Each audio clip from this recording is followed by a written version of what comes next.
ମାର୍କଣ୍ଡେୟ ପୁରାଣ। ବୋଲିବ ଜନ୍ତୁ ତୁମ୍ଭଙ୍କୁ ଆଶ୍ରା କରି ମଲା, 7 ବରଷକୁ ଆୟୁ ଏହାର ଯେ ଥିଲା। ଏ 7 ବରଷ ତୁମ୍ଭେ ଅଙ୍ଗରେ ଧରିବ, ତୃଷା ପୂର୍ଣ୍ଣ ହୋଇଲେ ଜନମ ଲଭିବ। ଏତେ ବୋଲି କରି ମୁହିଁ ପେଶିଲି ମନ୍ତ୍ରୀ କି, ଏ ଜୀବନ ଘେନି ଗଲେ ଯେ ତାଙ୍କ କତିକି।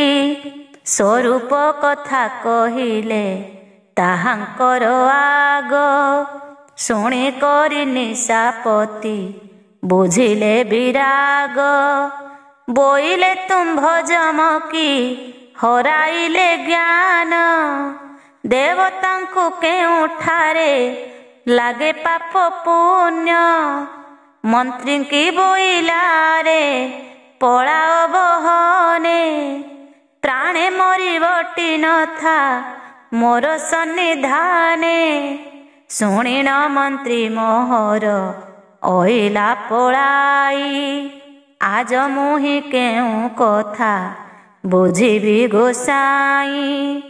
ଦେତାଙ୍କ ଠାରେ ଯେବେ ନ ଗଲା ମୋର ବୋଲ, ଆଉ କେଉଁ କଥା କହ ହେବ ମୋର ଭଲ। ଲୋକମାନେ ଆଉ କିମ୍ପା ପାପକୁ ଡରିବେ, ବଳେ ଦର୍ପପଣ ବହି ସମସ୍ତେ ମରିବେ।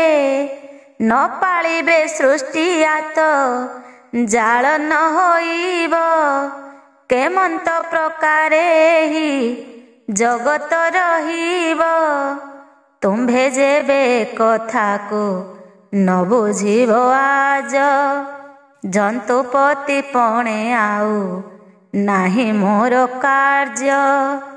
ଏତେ ବୋଲି କରି ଯମ ପାଦେ ପଡ଼ି ଶୋଇ, ଉଠ ଉଠ ବୋଇଲେ କ ସେ ସାବିତ୍ରୀ ସାଇଁ। କିମ୍ପା ତ ପଣ ଛାଡ଼ିବୁ ଆରେ ଜନ୍ତୁରାୟ, ସକଳ ଲୋକ କରିବେ ଆଳୁ ତୋତେ ଭୟ। ଦେବ ଦୈତ୍ୟ ମାନବ ଆଦି କରି ଯେତେ, ସ୍ଥାବର ଜଙ୍ଗମ କୀଟ ପତଙ୍ଗ ସହିତେ। ଲୋକ ଶରୀରେ ବସଇ ଯେତେ ପୁଣ୍ୟ ପାପ, ଯାବତ ଆତ୍ମା ବହଇ ଯେତେ ଅଛି ରୂପ।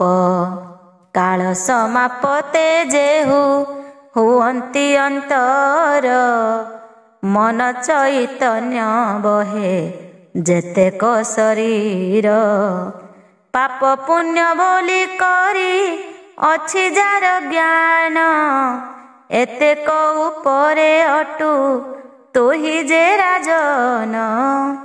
ଚନ୍ଦ୍ର ଦେବତା ଗର୍ବରେ ନ ମାନନ୍ତି ଯେ ତୋତେ, ଦେବତା ବୋଲି ବଡ଼ିମା କରିଲା ଯୁକତେ। ଧର୍ମ ଅଧର୍ମକୁ ସିନା ଦେବେ ବଡ଼ ପଣ, ପାପକୁ ଡରିବା ଜନ୍ତୁ ଅଟଇ ସମାନ। ତୋତେ କହୁଅଛି ପୁଣ ଆବର କଥାଏ, ଚଣ୍ଡାଳ ଜନ ହୋଇଲେ ନ କରିବୁ ଭଏ। ତାହାଙ୍କୁ ଦେଖିବୁ ତୁହି ଆମ୍ଭର ସମାନ, ସାନ ଲୋକ ବୋଲି ମନେ ନ କରିବୁ ଆନ। ଦେବତା ହୋଇଣ ଯେବେ କରିବ ନୀତି, ବିହିବୁ ଦଣ୍ଡ ତାହାକୁ ନ କରିବୁ ଭୀତି। ଯାହା କହିଲୁ ଏସବୁ ସଂସାର ବାରତା, ଚନ୍ଦ୍ରଦେବଙ୍କୁ ଲାଗିବ ଏହାର ଯେ ହତ୍ୟା। ତୋହର ବଚନ ଯେବେ ଅବଜ୍ଞା ସେ କଲା, ପାପକୁ ନ ଡରି ବଡ଼ିମାକୁ ଦେଖାଇଲା। ଆମ୍ଭର ବୋଲକୁ ଏବେ ପାରିବ କି ମେଣ୍ଟି, ଯାଅ ତୁ ବେଗ ହୋଇରେ ସସାଯିବ ଗୋଟି।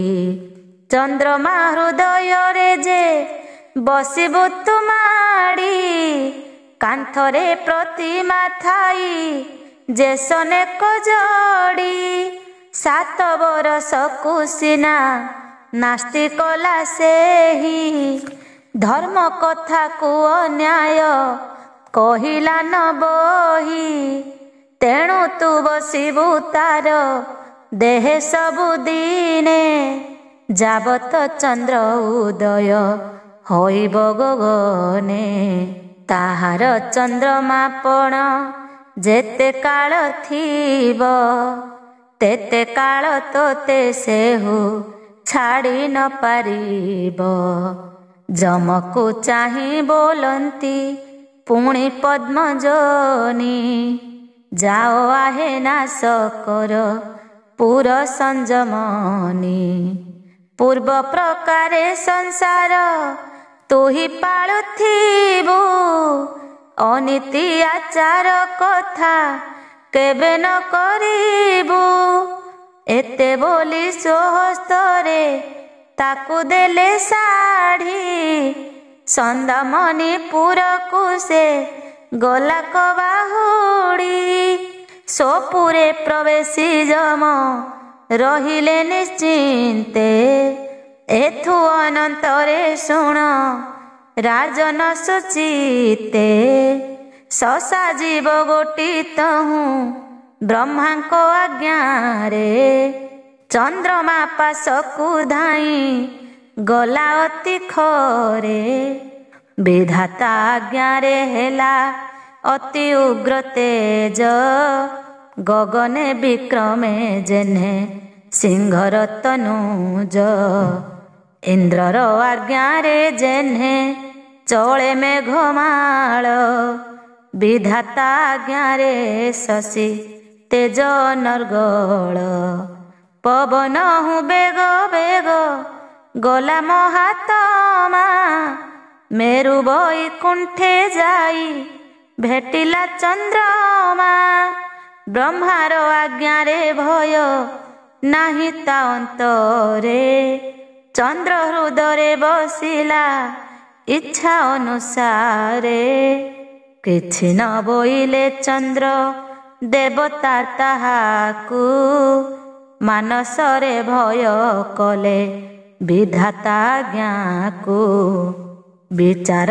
କଲେ ଏଥିରେ ନାହିଁ ଆଉ କଥା ଧାତା ଯେ ଲେଖିଲା କେତା କରିବ ନ୍ୟଥା କିଏ ସେୟା ନ କରିବ ଦଇବ ଲିଖନ ଚନ୍ଦ୍ର ତେଣୁ ବହିଲେ ସେ ଶଶକର ଚିହ୍ନ ଶଶା ଯେ ରହିଲା ଧରି ଚନ୍ଦ୍ରମାର ଅଙ୍ଗ ତେଣୁ କରି ଚନ୍ଦ୍ରମାକୁ ବୋଲନ୍ତି ଶଶାଙ୍କ ଆଶାପାତ କଟଇ ଏ ଶାସ୍ତ୍ର ସଙ୍ଗତି ଶଶୀ ନାମ ଗୋଟି ବହି ଲେକ ନିଶାପତି ଶୁଣ ହେ ସୁରଥ ରାଜା ବିଷ୍ଣୁର ବଚନ ଯାହା ସେହି ପ୍ରଜାପତି କରିଛି ସ୍ଥାପନ ପାପ ପୁଣ୍ୟ ବୋଲି ଯାହା କହିଅଛି ବିଧି ମେଣ୍ଟି ନ ପାରିବେ ଦେବ ସିଦ୍ଧ ନର ଆଦି ଚନ୍ଦ୍ରକୁ ଆଶା କରିଣ ଶଶା ନାଶ ଗଲା କାଳେ ନିଶାପତିଙ୍କି ସେ କଳଙ୍କ ହୋଇଲା କଲା କର୍ମ ହାଦେ ଦେବ ଲୋକଙ୍କୁ ଫଳଇ ଯାହା ସେ ଧର୍ମଶାସ୍ତ୍ରରେ କହିଅଛି ବିହି କାହାର ବୋଲେ କିଆନ ହୋଇବ ସେ ଗିର ତୋତେ ଆଶା କରି ମଲା ରାଣୀ ଯେ ତୋହର ତାହାର ହତ୍ୟାରେ ତୁହି କାରିଣୀ ହୋଇଲୁ ତହିଁରେ ଯେ ହତ୍ୟା ଦୋଷ ନିଶ୍ଚୟ ପାଇଲୁ ପୁଚ୍ଛା କଲୁ ଯାହା ପୂର୍ବ ଶାସ୍ତ୍ର ବିଧି କଥା ଶୁଣିଲୁ ତ ଏବେ ସୋମ ଶାସ୍ତ୍ରେ ଅଛି ଯଥା ଶୁଣି ସୁରଥ ରାଜାର କମ୍ପଇ ଶରୀର, ବାତ ଘାତେ ଜେହ୍ନେ ଦୋହଲଇ ତରୁବର। ସେହି ସଦୃଶ ହୋଇଲା ସୁରଥ ନୃପତି, ଦେହ କମ୍ପୁଛି ପାପକୁ କରି ମହାଭୀତି। ମନେ ବିଚାରଇ ନିଶ୍ଚେ ମୁହିଁ ନାଶ ଗଲି, ଗୋହତ୍ୟା ନ ସରୁ ସ୍ତ୍ରୀ ହତ୍ୟା ପାପ କଲି। ଆଉ କେଉଁ ପରି ମୁହିଁ ପାଇବି ସ୍ୱର୍ଗତି, ଏତେ ବୋଲି ଭାଳଇ ସେ ସୁରଥ ନୃପତି। ନୃପତିର ମନ କଥା ଜାଣି ବ୍ରହ୍ମ ଋଷି, କୋମଳ ବାକେ ତାହାକୁ କହନ୍ତି ଆଶ୍ୱାସୀ। ମାରକଣ୍ଡ କହନ୍ତି ତୁ ଶୁଣ ହେ ନୃପତି, ମହାପାପ ବୋଲି ମନେ ନ କର ତୁ ଭୀତି। ଆମ୍ଭଙ୍କୁ ଆଶ୍ରୟ କରି ଅଛୁ ରାଜା ତୁହି, କରିବା ଦୁଃସହ ପାପୁ ଆମ୍ଭେ ତୋତେ ତ୍ରାହି। ସୁରଥ ବୋଇଲା ଦେବ ତୁ ପରମ ଗୁରୁ, ତୁମ୍ଭର ପ୍ରସାଦେ ମୁହିଁ ତରିବି ଦୋଷରୁ। ନୌକା ଉପରେ ବସି ତୃଷାର କି ଡର, ଅଗ୍ନି ଆଶ୍ରେ କରି କିମ୍ବା ଶୀତରେ କାତର। ଅଳକାବାସୀ ହୋଇକି ଦରିଦ୍ରର ବାଧା, ସୁଧର୍ମାଶ୍ରୟ କରି କିସ ଆଉ ଦକା। ଆଶା ଭଗ୍ନ ହେତୁ ଚନ୍ଦ୍ରମାର ଦେହେ ଚିହ୍ନ, ମହାଦେବ ଦାସ ଏହା କରିଲେ ରଚନ। ସ୍ତ୍ରୀ ହତ୍ୟା ବୃତ୍ତାନ୍ତ। ମାର୍କଣ୍ଡ ବୋଇଲେ ଶୁଣ ସୁରଥ ନୃପତି, ପୂର୍ବେ ସ୍ତ୍ରୀ ହତ୍ୟା କଲା ଅମର ନୃପତି। ତାହାର ଚରିତ ଏବେ ଶୁଣ ମନ ଦେଇ, ସତ୍ୟ ଯୁଗରେ ଶୋଚନା ନାମେ ନରସାଇ। କାଞ୍ଚନ ଦେଶର ସେହୁ ଅଟେ ମହାରାଜା, ତପଶୋଭା ନାମେ ଥିଲା ତାହାର ଭାରିଜା। ଦୁହିତା ଗୋଟିଏ ହେଲା ତା ଗର୍ଭରୁ ଜନ୍ମ, ରୂପରେ କି ପଟାନ୍ତର ଗମ୍ଭୀର ସମାନ। ଅପୂର୍ବ ସୁନ୍ଦର ରୂପ ସେ କନ୍ୟାର ଦେଖି, ନରପତି ତାର ନାମ ଦେଲେ ବିଧୁମୁଖୀ। ସେ ଶୋଚନା ନରସାଇ ମନେ ବିଚାରଇ, ଏ କନ୍ୟାକୁ ବର ମୁହିଁ ପାଇବଇ କାହିଁ। ରୂପ ଗୁଣେ କନ୍ୟା ପାର୍ବତୀଙ୍କୁ ପଟାନ୍ତର, ମଞ୍ଚର ମାନବ କାହିଁ ହେବ ବାବର। ଇନ୍ଦ୍ରଙ୍କୁ ଏହାଙ୍କୁ ଦେବି ସଂକଳ୍ପ କରିଲା, ଅନେକ ବର ଲାଗିଲା ସବୁ ନାସ୍ତି କଲା। ଏମନ୍ତ କନ୍ୟାର ନବ ବରଷ ପୁରିଲା, ବୟସ ଲାଗନ୍ତେ ବାଳି ଯୁବତୀ ହୋଇଲା। ରାଜା ଆଗେ ରାଣୀ ତାର କହିବାରତା, ଋତୁମତୀ ହୋଇଲାଣି ତୁମ୍ଭର ଦୁହିତା। ଯୁବତୀ କନ୍ୟାକୁ ଘରେ ନ ରଖି ଯୋଗାଇ, ବିଭା ଦିଅ ଏ କନ୍ୟାକୁ ଭଲ ଘରେ ନେଇ। ରାଜା ଶୁଣି ବୋଇଲା ମୁଁ ବର କରିଅଛି, ଅଳ୍ପ ଦିନ ଆଉ ଥାଅ ମନୁ ସବୁ ମୂର୍ଚ୍ଛି। ଏତେ ବୋଲି କରି ରାଏ ବସିଲା ଏକାନ୍ତେ, ଭାଳଇ ସେ ପଞ୍ଚମନେ ଦୁହିତା ନିମନ୍ତେ। ବିଚାରେ ଝିଅକୁ ମୁଁ ଇନ୍ଦ୍ରକୁ ଦେବଇ, ସଂକଳ୍ପ କରି ସତ୍ୟ ଯେ କରିଅଛି ମୁହିଁ। ବିଚାରୁ ବିଚାରୁ ଝିଅ ହେଲା ଆସି ଯୁବା, କେମନ୍ତେ ହି ବାରତା ପାଇବେ ମଘବା। ଇନ୍ଦ୍ର ଭୁବନକୁ ପେଶିବାକୁ କାହିଁ ଦୂତ, ମଞ୍ଚପୁରେ ଏଡ଼େ ଭଳି କେହେବ ସମର୍ଥ। ଏମନ୍ତେ ବିଚାରି ମନେ ଭାଳେ ଦଣ୍ଡଧାରୀ, ମିଳିଲେ ନାରଦ ମୁନି ହସ୍ତେ ବୀଣା ଧରି। ଋଷିଙ୍କି ଦେଖି ନୃପତି ହେଲା ପ୍ରଣମିତ, ତାହାଙ୍କୁ କଲ୍ୟାଣ ବାଞ୍ଛା କଲେ ବ୍ରହ୍ମାସୁତ। ନୃପତି ବୋଇଲେ ମୁନି କ୍ଷଣେ ରହକିନା, ତୁମ୍ଭ ଛାମୁରେ କହିବା ମୋହରି ବେଦନା। ମୁନି ବୋଇଲେ ହେ ରାଜା କି କହିବୁ କହ, ନୃପତି ବୋଇଲେ ମୋତେ ପଡ଼ିଲା ସନ୍ଦେହ। ଦୁହିତା ଗୋଟିଏ ହେଲା ମୋର ବୀର୍ଯ୍ୟ ଜନ୍ମ, ରୂପ ଗୁଣେ ସୁନ୍ଦରୀ ସେ ପାର୍ବତୀ ସମାନ।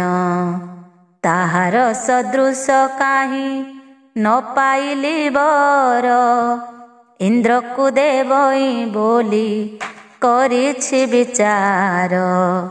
ଯାହା କିଛି କଳ୍ପିଅଛି ନୋହିବ ତାନ, ଧର୍ମହାନି ହେବ ତାହା ଆନେ କଲେ ଦାନ।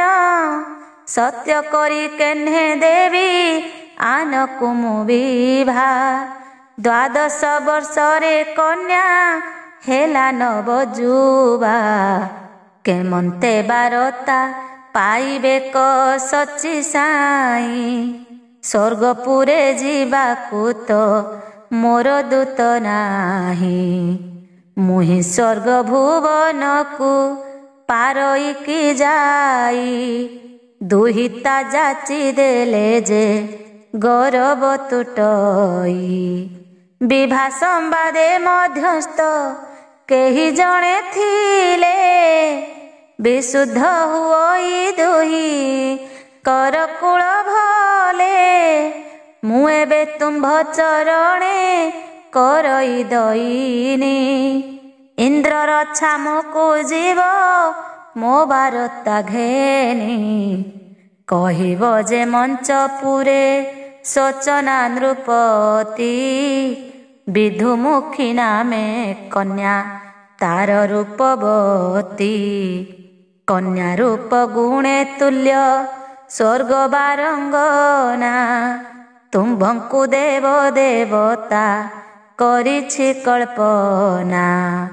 ତେବେ ସେ ରାଜାର ତୁମ୍ଭେ ଘେନିବ ଭକତି, ତୁମ୍ଭଙ୍କୁ ବିଭା କରିବ ଆହେ ସଚିପତି। ତୁମ୍ଭେ ନାସ୍ତି କଲେ ତାକୁ ନ ଦେବ ପରକୁ, କନ୍ୟା ନାଶ ଗଲେ ହତ୍ୟା ଲାଗିବ ତୁମ୍ଭଙ୍କୁ। ଇନ୍ଦ୍ରଙ୍କୁ କହିବ ସବୁ ଏମନ୍ତ ଯେ ଯାଇ, ଲେଉଟି ବାରତା ମୋତେ କହିବ ଗୋସାଇଁ। ନାରଦ ବୋଇଲେ କି ଅପୂର୍ବ କଥା, ଅସଂଖ୍ୟ ସଂକଳ୍ପ କରି ଅଛୁ ମହାରଥା। ବନ୍ୟଜନ୍ତୁ ହୋଇ କରୁ ଜଗତି କି ବାଞ୍ଛା, ମାନବ ହୋଇ ଯିବାକୁ କରୁ ସ୍ୱର୍ଗ ଇଚ୍ଛା। ମାନବ ବଧୂକୁ ଇନ୍ଦ୍ର ମଙ୍ଗିବ କି ନାହିଁ, ଏକଥା ମୁଁ ବୁଝି ତୋର ଆଗେ କହିବଇଁ। ଏତେ ବୋଲି ମୁନିବର ଗଲେ ଅନ୍ତର୍ଧ୍ୟାନେ, ପ୍ରବେଶ ହୋଇଲେ ଯାଇ ଅମର ଆସ୍ଥାନେ। ସୁଧର୍ମା ସଭାରେ ଛନ୍ତି ସର୍ବଦିଗପାଳ, ଆସ୍ଥାନରେ ବିଜେ କରି ଅଛି ଆଖଣ୍ଡଳ। ଏମନ୍ତେ ମିଳିଲେ ଯାଇ ନାରଦ ମହର୍ଷି। ଗୌରବ ପାଇଣ ମୁନି ଇନ୍ଦ୍ର ପାଶେ ବସି। ଇନ୍ଦ୍ର ତହିଁ ପୁଛା କଲେ ନାରଦଙ୍କୁ ଚାହିଁ। କହ ଦେବ ଋଷି ଥିଲ ତୁମ୍ଭେ କେଉଁଠାଇଁ। ନାରଦ ବୋଇଲେ ଆମ୍ଭେ ମଞ୍ଚପୁରେ ଥିଲୁ। କାଞ୍ଚନ ଦେଶରେ ଆମ୍ଭେ ଯାଇଣ ମିଳିଲୁ। ସୋଚନା ନାମରେ ଅଛି ତହିଁ ନରପତି। ତାର କନ୍ୟା ବିଧୁମୁଖୀ ଅତି ରୂପବତୀ। ସେ କନ୍ୟା ରୂପକୁ ସଚି ନୋହିବେ କସରି। ନାହିଁ ପଟାନ୍ତର ତିନି ଭୁବନେ ସୁନ୍ଦରୀ। ସେ କନ୍ୟାର ରୂପ ଗୁଣ ଦେଖି ନର ସାଇଁ। ଇନ୍ଦ୍ରଙ୍କୁ ଦେବଇ ବୋଲି ମନରେ କଳ୍ପଇ। ନବଯୁବା ବୟସିତ ହୋଇଛି ସୁନ୍ଦରୀ। ତୁମ୍ଭର ନିମନ୍ତେ ରଖି ଅଛି ଯତ୍ନ କରି। ଆମ୍ଭର ଆଗେ ବହୁତ ହୋଇଲା ବିନୟୀ। ବୋଇଲା ତୁମ୍ଭ ଛାମୁରେ କହିବାର ପାଇଁ। ଦୁହିତା ଗୋଟି ତାହାକୁ ଦାସୀ ପଣେ ଦେବି। ସେ ଯେ ମହାପ୍ରଭୁ ମୁହିଁ ଶରଣ ପଶିବି। ସତ୍ୟ କରିଅଛି ତାହା ନଦିଅଇଆନେ। ଜାଣନ୍ତି ତାହାର ଭଲ ମନ୍ଦ ଭଗବାନେ। ଏମନ୍ତ ବୋଇଲି କହିଲା ମୋତେ ଦଣ୍ଡଧାରୀ। ଏଥକୁ ବିଚାରି ଆଜ୍ଞା ଦିଅ ଜମ୍ବରୀ। ଶୁଣି ସୁରପତି ତହୁଁ ବୋଇଲା କହସି। କି ବାରତା ଆସି କହ ଆହେ ଦେବ ଋଷି। ନିଲକ୍ଷଣୀ ମାନସୀ ସେ ଛାରହୀନ ଜନ୍ମ। ଆମ୍ଭ ଅଙ୍ଗ ଛୁଇଁବାକୁ ହେବ କି ଭାଜନ। ସେ ରାଜା ଅଳପ ଲୋକ ଅଟଇ ଯୁକତେ। ତୁମ୍ଭେ ପୁଣି ତା ବାରତା ଆଣିଲ କେମନ୍ତେ। ଆମ୍ଭେ ସାମାନ୍ୟ ତୁମ୍ଭଙ୍କୁ ଦିଶିଲୁ ହେ ମୁନି। ନୋହିଲେ ସଭାରେ କହ ଏ କଥା କିଆଣି। ତୁମ୍ଭର ଯଦ୍ୟପି ଜ୍ଞାନ ଥାନ୍ତା ତପବନ୍ତ। ମାନବୀ କଥା ମୁଁ ଆଗେ କହନ୍ତ କେମନ୍ତ। ବଡ଼ ଲୋକ ହୋଇ କରି ହୀନ କଥା କହୁ। ବ୍ରହ୍ମାର ପୁଅ ତୋତେ କି ବୋଲିବି ଆଉ। ଶୁଣିଣ ଦେବର୍ଷି ମନେ ପାଇ ବହୁ ଲାଜ। ସମସ୍ୟା ନ ଦେଇ କିଛି ବ୍ରହ୍ମାର ଆତ୍ମଜ। ବିଚାର କରନ୍ତି ମନେ ମନେ ମହାଜତି। ଆମ୍ଭଙ୍କୁ ଯେ ଉପହାସ କଲ ସୁରପତି। ଜାଣିବା ସୁରପତିର ଏ ବଡ଼ିମା କଥା। ବିଚାରିଲେ ଦେଇପାରେ ଅନେକ ଅବସ୍ଥା। ଏତେ ବୋଲି ମୁନି ଗଲେ ମର୍ତ୍ତ୍ୟପୁରେ ବେଗେ। ମନବୀର ସେ ରାଜାକୁ କହିଲେ କ ଆଗେ। ବୋଇଲେ ଆହେ ନୃପତି ତୋର କଥା ଘେନି। ସୁଧର୍ମା ସଭାରେ ଆମ୍ଭେ ହେଲୁ ମାନହାନି। ଯେ ବଣ କଥା କହିଲୁ ତୁ ଆମ୍ଭର ଆଗ। ତାହା ଶୁଣି ସୁରପତି ପାଇଲା ବୈରାଗ୍ୟ। ବୋଇଲା ସେ ଦେବ ମାନବର କାହିଁ ମେଳା। ନ କହ ଆଉ ସେ କଥା ଶୀଘ୍ର ହୋଇ ପଳା। କେବେ ହେତା ସନମତ ନକଲା ସୁରେଶ ତୋହର ଦୁହିତା ଏବେ କଲା ଜାଣ ନାଶ। ତୋହର ଯୋଗୁ ପାଇଲୁ ଆମ୍ଭେ ବଡ଼ ଲଜ୍ଜା, ମାନହାନିର କାରଣ ହୋଇଲୁ ହୋ ରାଜା। ଯାହା ତେହର ଇଚ୍ଛା ତା କର ନର ସାଇଁ, ଏତେ ବୋଲି ମୁନି ଗଲେ ଅନ୍ତର୍ଧ୍ୟାନ ହୋଇ। ଇନ୍ଦ୍ର ନିରାଶ ବଚନ ଶୁଣି ନରପତି, ବିସ୍ମିତ ହୋଇ ବସିଣ ଭାଳେ ନିଜ ମତି। ମନେ ବିଚାରଇ ମୁହିଁ ନିଶ୍ଚେ ନାଶ ଗଲି, ଆଖି ବୁଜି ଯାଉ ଯାଉ ପଥ ହରାଇଲି। ମୂର୍ଖପଣେ ଦୁହିତାକୁ କରି ଏବେ ନାଶ, ଗଗନ ଚନ୍ଦ୍ରକୁ ମୁହିଁ ବଢ଼ାଇଲି ଆସ। ଆନକୁ କରିବି ବିଭା ଯେବେ ମୁଁ ନନ୍ଦିନୀ, ନିଶ୍ଚୟ ଜାଣ ମୋହର ହେବ ଧର୍ମହାନି। ସତ୍ୟ ନ ପାଳିଲେ ନାହିଁ ପ୍ରାଣୀଙ୍କୁ ସୁଗତି, ଏତେକ ବିଚାରି ମନେ ରହିଲା ନୃପତି। ଶରବିନ୍ଦୁ ମୁଖୀ ଏଣେ ନବଯୁବା ହୋଇ, ଅନ୍ତପୁରେ ରହିଲା ସେ କାମ ବାଧା ପାଇ।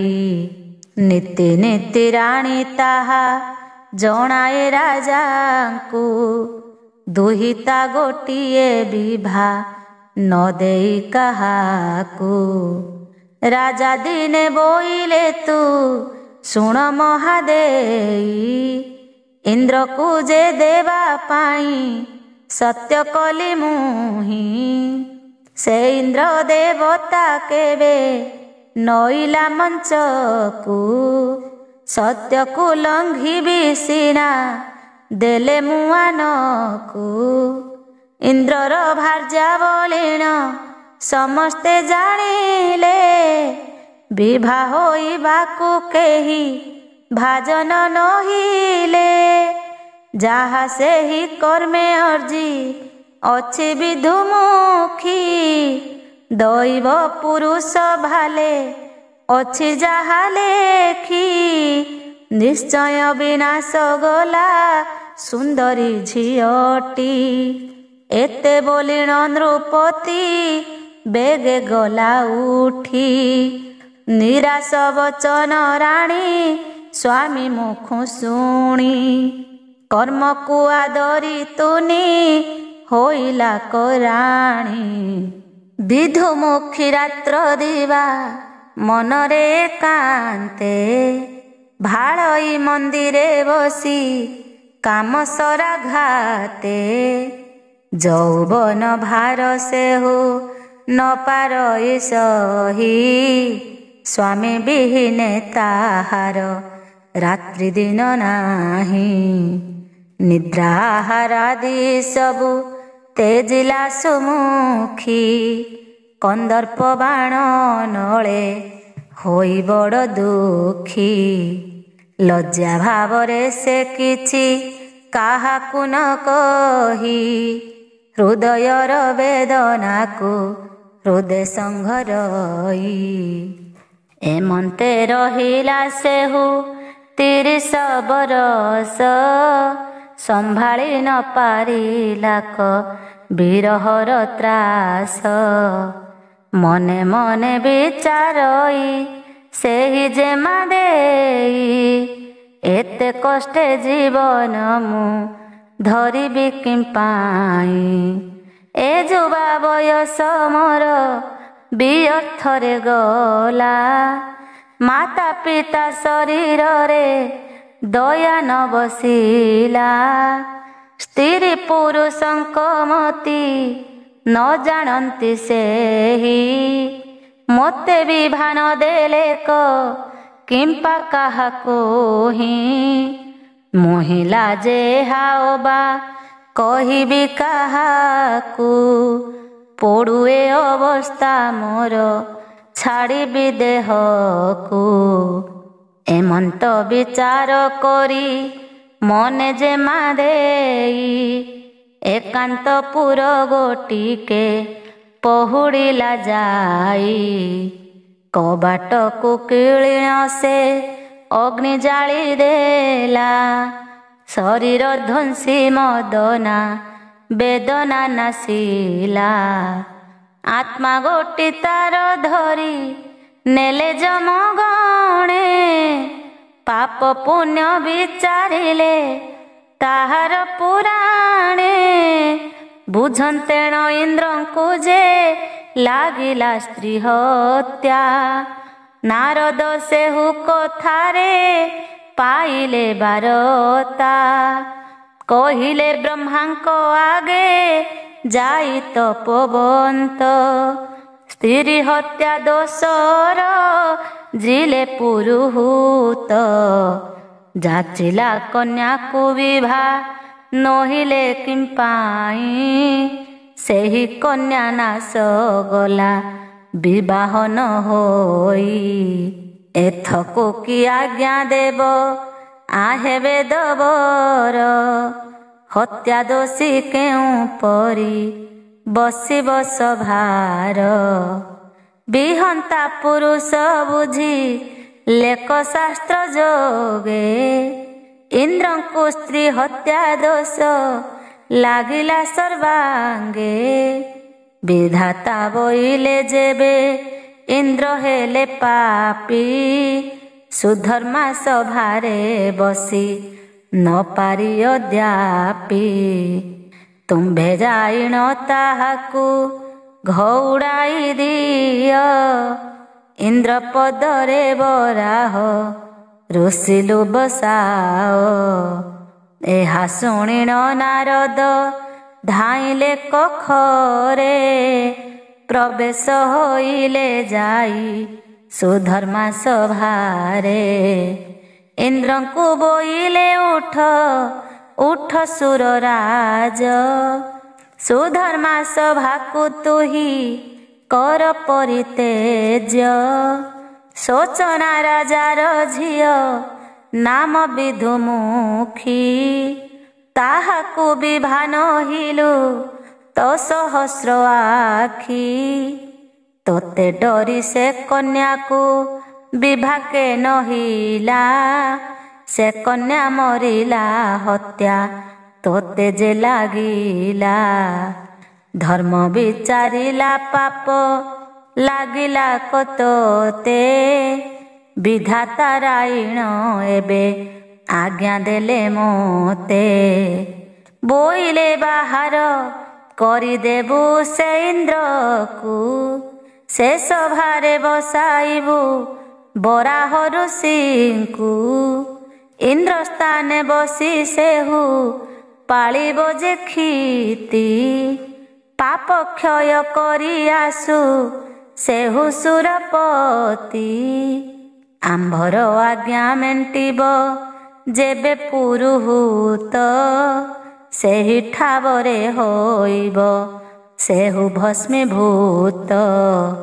ପୁଣି ପୁଣି କୋପେ ଯହୁଁ ବୋଇଲେ ସେ ଜ୍ୟୋତି।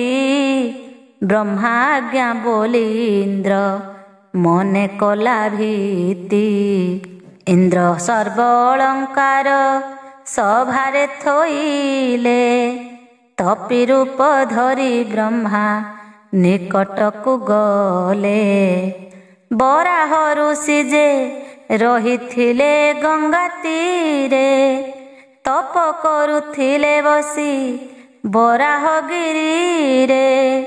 ନାରଦ ଋଷି ଆଣିଲେ ତାଙ୍କୁ ବେଗେ ଯାଇ। ଇନ୍ଦ୍ରର ପଦେ ସୁଧର୍ମା ସଭାରେ ବସାଇ। ଏଥୁ ଅନନ୍ତରେ କଥା ଶୁଣ ହୋ ସୁରଥ। ବ୍ରହ୍ମାଙ୍କ ପୁରକୁ ଚଳିଗଲେ ସୁରନାଥ। ଯଶୋବନ୍ତୀପୁରେ ଯାଇ ବ୍ରହ୍ମାଙ୍କୁ ଭେଟିଲେ। ଶୋକଭର ହୋଇ ତାଙ୍କ ଛାମୁରେ କହିଲେ। ଶିରେ ବେନି କର ଦେଇ କୁହଇବା ସବ। ପ୍ରଭୁ ପିତାମହ ମୋର ଗୁହାରି ଶୁଣିବ। ତୁମ୍ଭେ ଯେଣୁ ଜଗତର କର୍ତ୍ତା ସୁର ଶ୍ରେଷ୍ଠ। ସକଳ ପ୍ରାଣୀମାନଙ୍କ କରମ ଦୃଷ୍ଟ। ନାନା କର୍ମ ଧର୍ମର ତୁ ସର୍ଜନା କରତା। ପାପ ପୁଣ୍ୟ ଭଲ ମନ୍ଦ ବୁଝ ତୁ ହି ଧାତା। ପୂର୍ବ ଜନ୍ମରେ ମୋହର ଘୋର ତପ ଘେନି। ସ୍ୱର୍ଗରେ ଯେ ଇନ୍ଦ୍ର ପଦ ଦେଲୁ ପଦ୍ମ ଯୋନି। ଏବେ ତୁମ୍ଭ ଶ୍ରୀ ଚରଣେ କଲି କେଉଁ ଦୋଷ। ନାରଦ କିମ୍ପାଇଁ ମୋତେ ବହେଡ଼େ ରୋଷ। ବ୍ରହ୍ମା ବୋଇଲେ ତୁ ଯେଣୁ ଅର୍ଜିଲୁ ସ୍ତ୍ରୀ ହତ୍ୟା। ତୋହର ଆଶାରେ ମଲା ଲୋଚନା ଦୁହିତା। ତାହାର ଯେ ହତ୍ୟା ଦୋଷ ଲାଗିଲା ତୋହର। କେଉଁ ପରି ବସିବୁ ତୁ ସୁଧର୍ମା ସଭାର। ପାପୀ ଜନକୁ ନ ସହେ ଏହି ଦେବ ସଭା। ଜଳେ ହେଲେ ଭାରି ନୌକା ନ ଚଳଇବା ବା। ଏ ସୁଧର୍ମା ସଭା ଗୋଟି ଅଟେ ସେହି ପ୍ରାଏ। ସେହି ପୁଣ୍ୟ ସଭା ଗୋଟି ପାପୀଙ୍କି ନ ସହେ। ତୁ ବୈଷ୍ଣବ ପୁଣ୍ୟ ଯୋଗ କରି ମନ୍ତ୍ର ଜପ। ସଭାରେ ବସି ଛଡ଼ାଅ ତୋର ଅଙ୍ଗୁ ପାପ। ବରାହ ଋଷି ଅନେକ କାଳ ତପ କଲା। ଈଶ୍ୱର ଦେବତା ତାକୁ ପ୍ରସନ୍ନ ହୋଇଲା। ମାନବ ବରଷେ ସେହୁ ସହସ୍ର ବରଷ। ଇନ୍ଦ୍ରପଦ ତାହାକୁ ସେ ଦେଲେ ବିଶ୍ଵବାସ। ତଦନ୍ତରେ ପୁଣି ସେହୁ ଜୀବ ତପ କରି। ତୁ ପୁଣି ଆସିବୁ ଇନ୍ଦ୍ର ପାପ ପହରି। ବାସବ ବୋଇଲେ ମୁହିଁ କରିବି କି ତପ। କେଉଁ ମନ୍ତ୍ରକୁ ଜପିଲେ ଦଗ୍ଧ ହେବ ପାପ। ସେ କଥା ପ୍ରସନ୍ନେ ମୋତେ କହିବାକୁ ବିଧି। ପାପ ବିନାଶ କରିବି ଯେବେ ତପସାଧି। ବିଧାତା ବୋଇଲେ ସ୍ତ୍ରୀ ହତ୍ୟା ପାପ କଲେ। ତିନି ଯୁଗରେ ନ ଛାଡ଼େ ପାପ ଅଙ୍ଗୁ ଭଲେ। ଏଥକୁ କହିବୁ ଆମ୍ଭେ କେଉଁ ମନ୍ତ୍ର ଗୋଟି। ଭଜନ୍ତେ ସହସ୍ର ବର୍ଷେ ପାପ ଯାଏ ତୁଟି। ଶୁଣ ଶୁକ୍ର ରାୟେହୁ ମନ୍ତ୍ରର ମହିମା। ଜୟନ୍ତୀ ପାଇଁ ସର୍ଜିଲେ ସତ୍ୟପାଳ ବ୍ରହ୍ମା। ସତ୍ୟପାଳର ନନ୍ଦନ ଦେବୀ ମୁଖୁରୁଷି। ପଞ୍ଚପୂଜା ତୀର୍ଥରେ ଯେ ତପ କରେ ବସି। 28 ସହସ୍ର ବର୍ଷ ବସିଲାଣି ତପେ। ସଂସାରର ଭାବ ଛାଡ଼ି ମନର ସଂକଳ୍ପେ। ଆବର ଯେ ତାହା କିଛି ଦିନେ ପୂର୍ଣ୍ଣ ହେବ। ଦିବ୍ୟ ଦେହ ଧରି ସେହୁ ବ୍ରହ୍ମଲୋକେ ଯିବ। ଏହିପରି ତୁଳ ମାସ ଶରଦ୍ରେ ତୁ ଅନ୍ତେ। କୃଷ୍ଣ ଅମାବାସ୍ୟା ଭୃଗୁ ବିରଜେ ଯୁକତେ। ସ୍ୱାତି ତୁଳା ରାଶି ଆଉ ଶୁଭ ନାମେ ଯୋଗ। ନାଗ ନାମରେ କରଣ 30 ଦଣ୍ଡ ଭୋଗ। ସେହି ଦିନ ଦୃଷ୍ଟି ଅର୍ଥେ ବିଜେ ସୁରନାଥ। ଅଛିଦ୍ର ହୋଇ ଘୋଟିଲା ଭୂମି ଶୂନ୍ୟ ପଥ। ପୟ ସମୁଦ୍ରକୁ ଟେକି ଜଳ ମେଘମାଳ। ଦ୍ରୋଣ ମେଘ ସହିତରେ ବିଜେ ଆଖଣ୍ଡଳ। ଦେବ ମୁଖ ଋଷି ବସି ଅଛନ୍ତି ଧ୍ୟାନରେ। ଚରୁଛି ମୃଗୁଣୀଟିଏ ତାହାଙ୍କ ଛାମୁରେ। ଏ ସମୟ ବଜ୍ର ସୂଚି ପଡ଼ିଲା ଗଗନୁ। ଶବଦରେ ଚମକିଲା ଋଷିଙ୍କର ତନୁ। ତରସ୍ତ ହୋଇଣ ମୁନି ଦେଲେ କୋପ ଦୃଷ୍ଟି। ଭସ୍ମୀଭୂତ ହୋଇଗଲା ତକ୍ଷଣେ ମୃଗୀଟି। ତାହା ଦେଖି ମହାଋଷି ହେଲେ ସ୍ତମ୍ଭୀଭୂତ। ବୋଇଲେ ସର୍ବପୁଣ୍ୟ ମୋର କଲା ହତ। ପଶୁ ସ୍ତ୍ରୀ ହତ୍ୟା ମୁହିଁ ଲଭିଲି ନିଶ୍ଚୟ। ଅନେକ କାଳ ସୁକୃତି ମୋର ଗଲା କ୍ଷୟ। ଏମନ୍ତ ବିଚାର କରି ପିତା ଠାକୁ ଗଲା। ସତ୍ୟପାଳ ବ୍ରହ୍ମାଙ୍କର ଆଗେ ଜଣାଇଲା। ବ୍ରହ୍ମା ବୋଇଲେ ବାବୁନ ଭାଳ ମନେ କିଛି। ଏ ପାପରୁ ତରିବାକୁ ମନ୍ତ୍ର ମୋର ଅଛି। ଏତେ ବୋଲି କରି ଯେହୁ ସାମବେଦ ସାର। ପଢ଼ିଲେ ଯେ ନାରାୟଣ ମନ୍ତ୍ର ବେଦବର। ଅଷ୍ଟ ଅକ୍ଷର ଯେ ମନ୍ତ୍ର ଅଷ୍ଟାଙ୍ଗର ବୀଜ। ପାପ ବିନାଶିନୀ ସେହି ଯୋଗୀ ଯୋଗରାଜ। ସାମବେଦ ମୂଳରେ ଯେ ଅଛି ବିଷ୍ଣୁ ନାମ। ଭଜନ୍ତେ ମାନବ ବସେ ବୈକୁଣ୍ଠ ଧାମ। ସେ ମନ୍ତ୍ର ରାଜକୁ ଧାତା ନିଜ ପୁତ୍ର ଅର୍ଥେ। ପରମ ଗୁପ୍ତ ଖ୍ୟାତ କଲେ ବେଦ ପଥେ। ବେଦ ମୁଖ ଋଷିଙ୍କୁ ଯେ କହିଲେ ବିଧାତ। ସେହି ଦିନ ସେହି ମନ୍ତ୍ର ହୋଇଲା ବିଖ୍ୟାତ। ଜଗତ ସ୍ମରିଲେ ନାରାୟଣ ନାମ ଗୋଟି।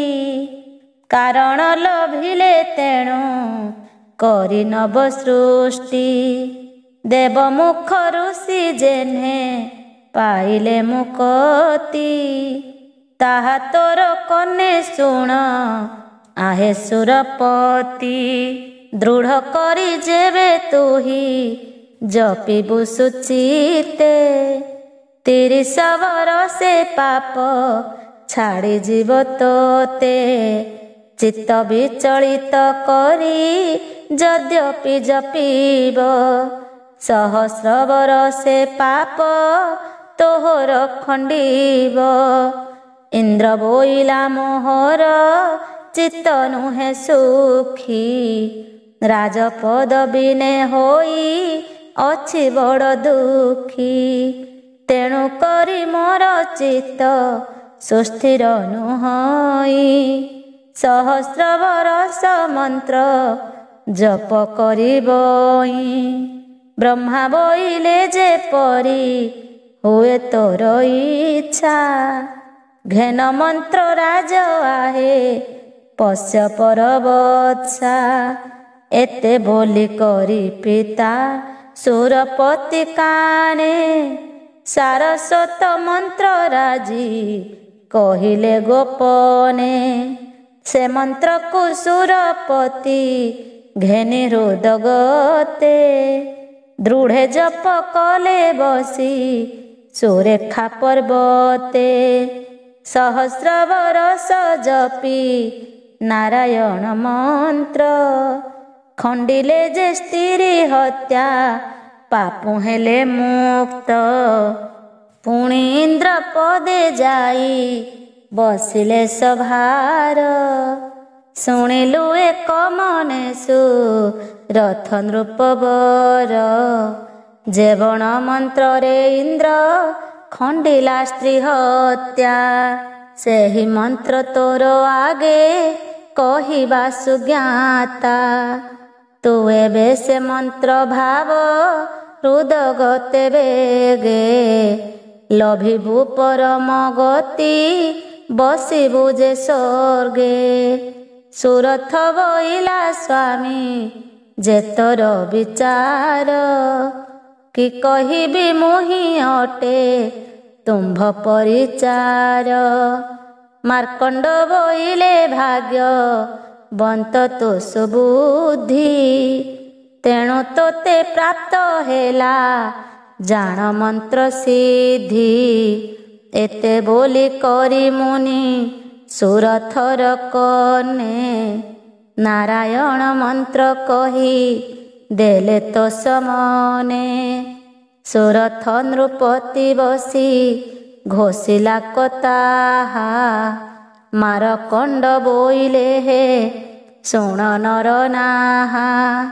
ଯେ ବଣ ମନ୍ତ୍ର କହିଲୁ ଆମ୍ଭେ ତୋର ଆଗ ପ୍ରାପ୍ତ କରାଇବ ତୋତେ ସେହି ସ୍ୱର୍ଗ ମାର୍ଗ।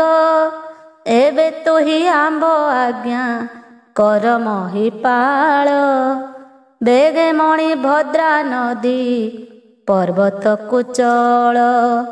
ତାମ୍ରଗିରି ବରର ଯେ ଉତ୍ତର ଭାଗରେ ଶଙ୍ଖଚୂଡ଼ ନାମେ ଅଛି ଏକ ଗିରିବରେ।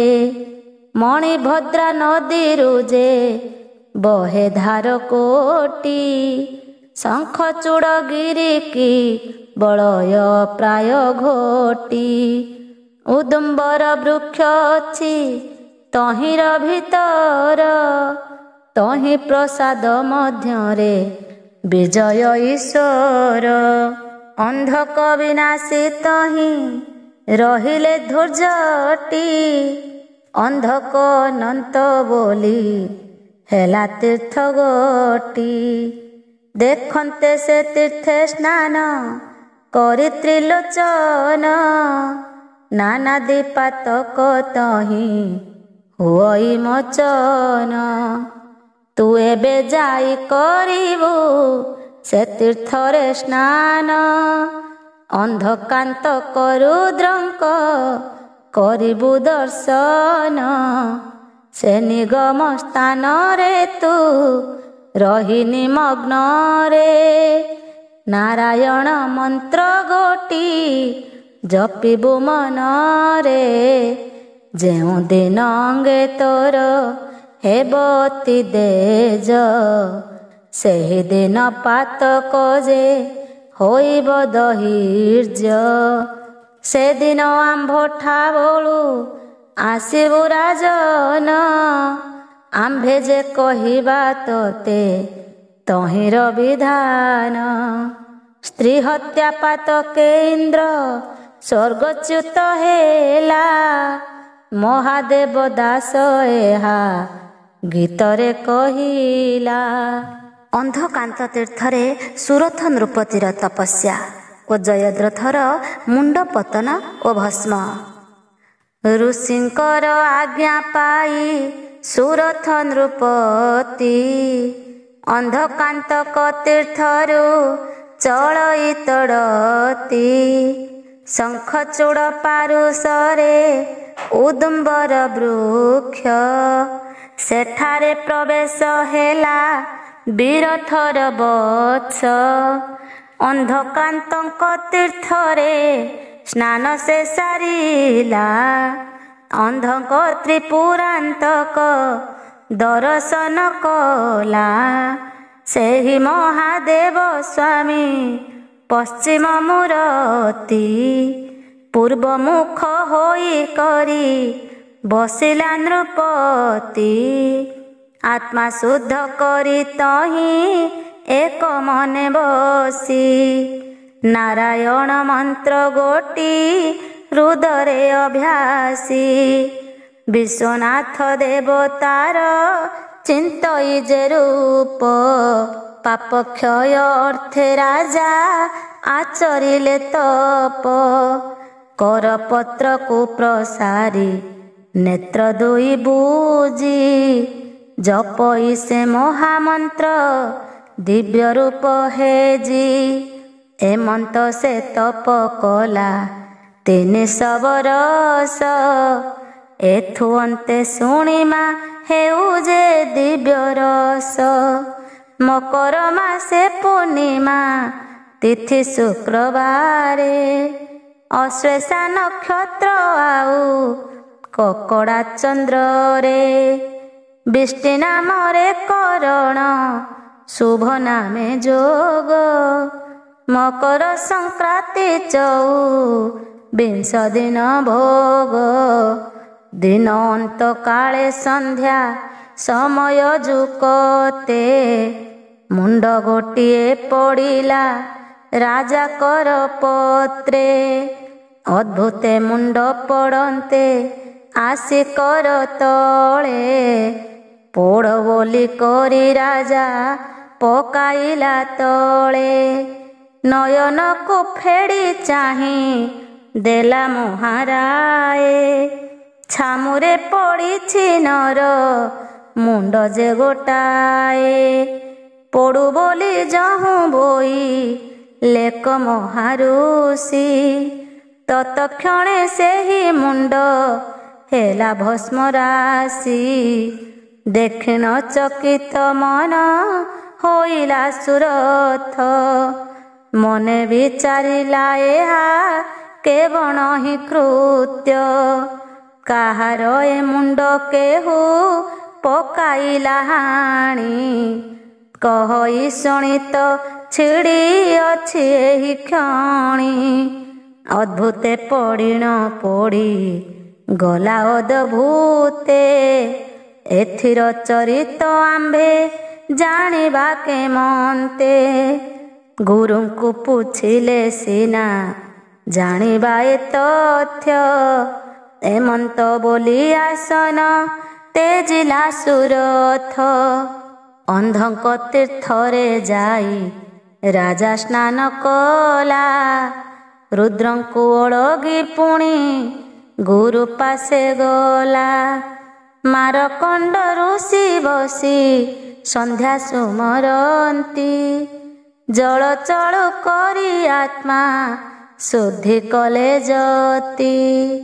ଏକାଳେ ମିଳିଲା ଯାଇ ସେ ସୁରଥ ରାଜା ଋଷିଙ୍କ ଚରଣେ ପଡ଼ି କଲା ପାଦ ପୂଜା। ପ୍ରଦକ୍ଷିଣ କରି ରାଜା ପାଦେ ପଡ଼ି ଶୋଇ ଛାମୁରେ ଉଭା ହୋଇଣ ଶିରେ କର ଦେଇ। ସନ୍ଧ୍ୟା ସାରି ମୁନି କଲେ କଲ୍ୟାଣ ଯେ ବାଞ୍ଛା ଆଜ୍ଞା ଦେଲେ ବସ ଆରେ ବୀରଥର ବତ୍ସା। ରାଜା ବୋଇଲେ ମୋହର ଅଛି କିଛି କଥା ତୁମ୍ଭ ତହୁଁ ଶୁଣି ତୁଟି ଜୀବ ମନ ବ୍ୟଥା। ମୁନି ବୋଇଲେ କି କଥା ବସି କରି କହ କେବଳ କଥା ତୋହର କେବଳ ସନ୍ଦେହ। ମୁନି ଆଜ୍ଞା ପାଇ କରି ବସି ନୃପବର ବିନୟରେ କହୁଅଛି ଯୋଡ଼ିବେନି କର। ଭୂମୁନି କଳପାନ୍ତକ ବିଜ୍ଞ ମହାରୁଷି ଜ୍ଞାନ ସିନ୍ଧୁ ପୁରୁଷ ତୁ ଯୋଗୀ ବିଶ୍ୱବାସୀ। ଯୁଗ ଆଉ ମନୁକଳ୍ପ ଯାର ନାହିଁ ଲେଖା ଅଭୟ ବିଷ୍ଣୁ ପଞ୍ଜର ଅଟଇ ଯା ଶିଖା। ଅଶେଷ ବିଦ୍ୟାକୁ ଯେହୁ ଅଟନ୍ତି ଭାଜନ ଜନ୍ତୁପତି ପାଞ୍ଜିରେ ଯେ ନୋହିଲୁ ଲେଖନ। ମେଣ୍ଟିଲୁ ଜରା ମରଣ ରୋଗ ଶୋକ ଯହୁଁ ଜାଣିଲୁ ଯେ ବ୍ରହ୍ମଜ୍ଞାନ ସାଧିଲୁ ତୁ ତହୁଁ। ଅକ୍ଷୟ ଦେହକୁ ଘେନି ରହିଲୁ ତୁ କାଳେ ଅଦୃଶ୍ୟ ଦୃଶ୍ୟ ହୁଅଇ ତୋତେ ଯୋଗ ବଳେ। ଜ୍ଞାନବନ୍ତ ପୁରୁଷ ତୁ ସବୁ କଥା ଜାଣୁ ମୁନି ତୁମ୍ଭର ଚରଣେ ଭକ୍ତ ଅଟେ ଯେଣୁ। ତୁମ୍ଭେ ମୋହର ପରମ ଗୁରୁ ନିରଞ୍ଜନ। କଥାଏ ପୁଛିବି ତୁମ୍ଭେ ହୁଅ ସାବଧାନ। ତୁମ୍ଭ ଆଜ୍ଞା ପ୍ରମାଣେ ମୁଁ ତପ କରି ଗଲି। ଅନ୍ଧକ ତୀର୍ଥରେ ତପ କରିଣ ବସିଲି। ନାରାୟଣ ପାଦ ପଦ୍ମେ ଚିତ୍ତବୃତ୍ତି ଦେଇ। ଘୋଷିଲି ଯେ ମହାମନ୍ତ୍ର ଏକ ମନ ହୋଇ। 3-10 ବରଷ ମୁଁ ଘୋର ତପ କଲି। ଏତେ କାଳେ ବିପରୀତ କଥା ମୁଁ ଦେଖିଲି। ଅଦ୍ଭୁତେ ମୁଣ୍ଡେ କକାହୁଁ ଅଇଲା କଉଡ଼ି। ବଜ୍ରପାତ ପ୍ରାୟ ଆସି ମୋର କରେ ପଡ଼ି। ନରମୁଣ୍ଡ ଗୋଟାଏ ସେ ରକ୍ତ ଜଗଜର। ତତକ୍ଷଣେ କନ୍ଧରୁ ଛିଡ଼ି ଅଛି ସେହି ଶିର। ନୟନ ଫେଡ଼ିଣ ମୁଁ ଯେ ଚାହିଁଲି ତରାଟି।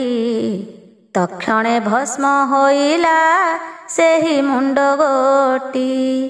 ଚିହ୍ନି ନ ପାରିଲି ତାହା କେବଳ ଉପାଏ। ଆକୁଳ ହୋଇଲା ତେତେ ବେଳୁ ମୋର କାଏ। ଆତ୍ମା ବିକଳ ମୋହର ପୋଡ଼େ ପଞ୍ଚମନ। ପୁତ୍ର ମରିଗଲେ ଦେହ ହୁଅଇ ଯେ ସନ। ସେହିପରି ଆକୁଳିତ ହୁଏ ମୋ ଶରୀର। ଏଥିର ଚରିତ ମତେ କହ ତପିବର। କହନ୍ତି ମାର୍କଣ୍ଡ ଋଷି ଶୁଣ ହୋ ସୁରଥ। ଯାହା କହିଲୁ ସେ କଥା ଅଟଇ ଯଥାର୍ଥ। ପୁତ୍ର ନାଶ ବୋଲି କରି ବୋଇଲୁ ତୁ ଯାହା। ସ୍ୱରୂପ ଅଟଇ ଆନ କେ କରିବ ତାହା। କୁଞ୍ଜଗଳ ନୃପତି ଯେ ଧୃତରାଷ୍ଟ୍ର ରାୟ। ଦୁର୍ଯ୍ୟୋଧନ ନାମେ ଯେହୁ ତାହାର ତନୟ। ପଣ୍ଡୁ ନାମେଣ ଯେ ଧୃତ ରାଷ୍ଟ୍ର ସାନ ଭାଇ। ଯୁଧିଷ୍ଠିର ଆଦି ତାର 5 ପୁତ୍ର ହୋଇ। ଦୁର୍ଯ୍ୟୋଧନ ଯୁଧିଷ୍ଠିଙ୍କୁ ନ ଦେଲେ କ ଭାଗ। ତେଣୁ ପଣ୍ଡୁ ପୁତ୍ର ମାନେ ପାଇ ବୈରାଗ। ଭାଇରେ ଭାଇରେ ପୁଣି ହୋଇ ଅନ୍ୟାନ୍ୟ। ଯୁଦ୍ଧ ଆରମ୍ଭିଲେ ସାଜି ଯେ ଯାହାର ସୈନ୍ୟ। ମହାଭାରତର ଯୁଦ୍ଧ ହୁଏ ଅପ୍ରମିତ। ଲକ୍ଷେ ନୃପତି ହୋଇ ଅଛନ୍ତି ଆଗତ। ତୋହର ନନ୍ଦନ ଜୟ ଦ୍ରଥ ନରପତି। 7 ବରଷରେ ତାରେ ପୁତ୍ରେକ ଉତ୍ପତ୍ତି। ବିରଞ୍ଚି ରଥ ବୋଲିଣ ସେ ପୁତ୍ରର ନାମ। ରୂପେ ପଟାନ୍ତର ତାକୁ ନାହିଁ ସରିସମ। ସିନ୍ଧୁ ଦେଶେ ତାହାକୁ ସେ ରାଜା କରି ଛାଡ଼ି। ଭାରତେ ଅଇଲା ତୋର ପୁତ୍ର ଦଣ୍ଡ ଚଢ଼ି। ଦୁର୍ଯ୍ୟୋଧନ ନରପତି ଅଟେ ତାର ଶଳା। ସମରେ ସହାୟତାକୁ ହେଲା ତୋର ବଳା। 14 ଦିବସ ହେଲା ହେଉଅଛି ରୋଳ। ପଡ଼ିଲେଣି ରଥ ଗଜ ଅସଂଖ୍ୟ ଯେ ବଳ। ରଥି ପଦାତିକ ଗଜ ଅଶ୍ୱରାଜା ମାନେ। ପଡ଼ିଲେ ଅସଂଖ୍ୟ ଜୀବ କୁରୁକ୍ଷେତ୍ର ସ୍ଥାନେ। ଆଜି ଯେ ତୋହର ପୁତ୍ର ଅର୍ଜୁନର ସଙ୍ଗେ। ବହୁତ ସମର କଲା ପଶିରଣ ରଙ୍ଗେ। ଅର୍ଜୁନ ପେଶିଲେ ଯେ ପରଚଣ୍ଡ ସର। ପଡ଼ିନ ଛିନ୍ନ ହୋଇଲା ଜୟଦ୍ରଥ ଶିର। ପବନ ସରରେ ପୁଣି ଆଣିଲା ଉଡ଼ାଇ। ତୋହର ହସ୍ତରେ ମୁଣ୍ଡ ଗଲାକ ପକାଇ। ତୋହି ଘୋର ତପ କରି ହେଲୁ ମହାରୁଷି, ଚାହାନ୍ତେ ମୁଣ୍ଡ ସେ ଗୋଟି ହେଲା ଭସ୍ମ ରାଶି। ତୋତେ ଯେଣୁ ତୋର ପୁତ୍ର ଚିନ୍ତିଲା ପ୍ରମାଦ, ସେ ଦୋଷରୁ ପୁତ୍ର ତୋର ହେଲା ଶିରଚ୍ଛେଦ। କପିଳା ଗୋମାତା ସାପ ତୋର ପୂର୍ବକୃତ, ତେଣୁ ପୁତ୍ର ଗୋଟି ହେଲା ତୋ ଛାମୁରେ ହତ। ଗଲା କର୍ମ ମାନ କେବେ ଆନ ନ ହୋଇ, ଯେ ଯାହା ଅରଜି ଥାଏ ସେ ତାହା ଭୁଞ୍ଜଇ। ତୁ ତହିଁ କି ରାଜା ହୋନ କର ଆନମନ, ଚିରସ୍ଥାୟୀ ନୁହଁ ତ ଜାଣ ଧନ ଜନ। ନିଦ୍ରାରେ ଦେଖି ଯେ ସନେ ଦୁର୍ଲଭ ସପନ, ଧନ ଜନ ପ୍ରାପ୍ତେ ଆନନ୍ଦିତ ପଞ୍ଚମନ। ବଡ଼ପଣ ସମ୍ପଦ ଯେ ଦିବ୍ୟ ପୁରବାସ, ଦେଖି କରି ଚିତ୍ତ ହୁଏ ଅନେକ ହରସ। ବିଚାର କରଇ ମୋର ଦରିଦ୍ରତା ଗଲା, ବିନା ଉପାୟ ସମ୍ପଦ ବିହି ମୋତେ ଦେଲା। ନିଦ୍ରା ଭଙ୍ଗେ ଶରୀରରେ ପଶେ ଯେବେ ଜ୍ଞାନ, ନ ପାଇ ସେ ଗତ କଥା କରଇ ସ୍ମରଣ। ସେହି ମତେ ଅଟଇ ଯେ ସଂସାରର ଅଙ୍ଗ, ସ୍ୱପନର ଫଳ ପରି କ୍ଷଣେ ହୁଏ ଭଙ୍ଗ। ଏଥକୁ ମନରେ ତୁହି କିଛି ନ ଚିନ୍ତ, ସଂସାର ତ ପକ୍ଷେ ନୁହେଁ ଅଟୁତ ପବନ୍ତ। ତପି ହୋଇ ସଂସାରକୁ ଯେବେ ଦିଏ ମନ, ଜପ ତପ ତାର ସବୁ ଅଟେ ଅକାରଣ। ସଂସାର ଜନକୁ ସିନା କାମ କ୍ରୋଧ ମୋହ, ତେଣୁ କରି ତାହାଙ୍କର ବିଅର୍ଥ ଏ ଦେହ। ସୁରଥ ବୋଇଲା ମୁହିଁ ତୁମ୍ଭ ଦର୍ଶନେ, ଛେଦିଲି ସଂସାର ମାୟା ମୋହ ତତ୍ତ୍ୱ ଜ୍ଞାନେ। ପୁତ୍ର ଦ୍ୱାରା ଅର୍ଥେ ଯେବେ କରିବି କାରୁଣ୍ୟ, ମୁହିଁ ମରିଗଲେ ନିକି ସେ ପାଇବେ ପ୍ରାଣ। ଯେ ଯାହାର କର୍ମ ଘେନି ଗଲେ ପଥ ବାହି, ମୁହିଁ ଚିନ୍ତା କଲେ କିବା ବାହୁଡ଼ିବେ ସେହି। ଯାହା ମୋହର କର୍ମରେ ଅଛଇ ଲିଖନ, ବିମୁଖ ହୋଇଲେ ନିକି ହୋଇବ ସେ ଆନ।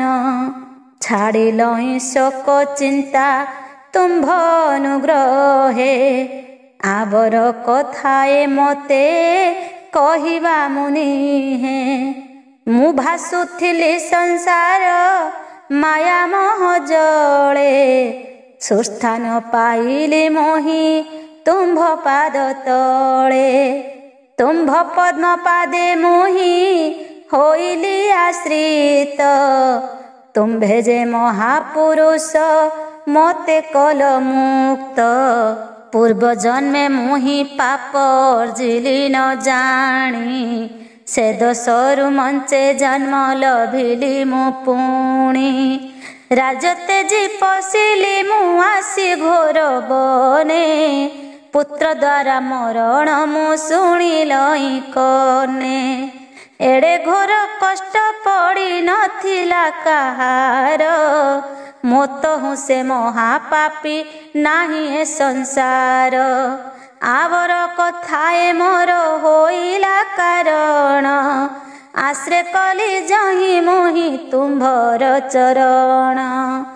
ଏବେ କଥାଏ ତୁମ୍ଭଙ୍କୁ ପଚାରଇ ମୁହିଁ, ପ୍ରସନ୍ନ ହୋଇଣ ମୋତେ କହିବ ଗୋସାଇଁ। ସଂକ୍ଷେପୀ ପୁଣ୍ୟ ପୁରାଣ କଥା ମୋତେ କହ, ଯେ ବଣ ଶାସ୍ତ୍ର ଶୁଣିଲେ ନଷ୍ଟ ହୁଏ କୋହ। ଯେ ବଣ ଶାସ୍ତ୍ର ଶୁଣିଲେ ସର୍ବକ୍ଲେଶ ନାଶ। ଯେ ବଣ ଶାସ୍ତ୍ର ଶୁଣିଲେ ସାଧୁ ସଙ୍ଗେ ବାସ। ଯେ ବଣ ଶାସ୍ତ୍ର ଶୁଣିଲେ ସର୍ବ ପାପ କ୍ଷୟ। ଯେ ଶାସ୍ତ୍ର ଶୁଣିଲେ ନ ଦଣ୍ଡଇ ଯମରାୟ। ପରମ ଗତି ଲଭନ୍ତି ଯେଉଁ ଶାସ୍ତ୍ର ଶୁଣି। ଯେ ବଣ ଶାସ୍ତ୍ର ଶୁଣିଲେ ଭବ ନଦୀ ଜିଣି। ଯେଉଁ ଶାସ୍ତ୍ର ଶୁଣିଲେ ନ ଯିବ ସଂଯମନି। ଯେଉଁ ଶାସ୍ତ୍ର ଶୁଣିଲେ କହନ୍ତି ବ୍ରହ୍ମଜ୍ଞାନୀ। ଯେଉଁ ଶାସ୍ତ୍ର ଶୁଣି ହୁଏ ବନ୍ଧନ ମୋଚନ। ଯେଉଁ ଶାସ୍ତ୍ରକୁ ଶୁଣିଲେ ମିଳେ ମୋକ୍ଷ ସ୍ଥାନ। କୃପା କରି ସେହି ଶାସ୍ତ୍ର ଗୋଟି ମୋତେ କହ। ଶୁଣିଲେ ବିଶୁଦ୍ଧ ହେବ ଏ ମୋହର ଦେହ। ଅନ୍ତକାଳେ ନ ଯିବଇ ସଂଯମନି ପୁର। ଏମନ୍ତ ଶାସ୍ତ୍ର ଗୋଟିଏ କହ ମୁନିବର। କହନ୍ତି ସେ ମାରକଣ୍ଡ ଶୁଣ ନରପତେ। ଯାହା ଶୁଣି ବାଞ୍ଛା କଲୁ ତା କହିବା ତୋତେ। ଏକ ମନେ ଶୁଣିବୁ ତୁ ଯେବେ ମହାରାୟ। ପାପ ଆଦି ମହାପାପ ହେବ ତୋର କ୍ଷୟ। ନିର୍ମଳ ହେବ ଶରୀର ଭକତି ପ୍ରାପତ। ହୋଇବ ଚିରକାଳ ମଧ୍ୟେ ସୁରଥ। ମାର୍କଣ୍ଡ ପୁରାଣ ଏହୁ ଅପୂର୍ବ ଚରିତ। ମହାଦେବ ଦାସ ଏହା କରିଲେ ବ୍ୟକତ।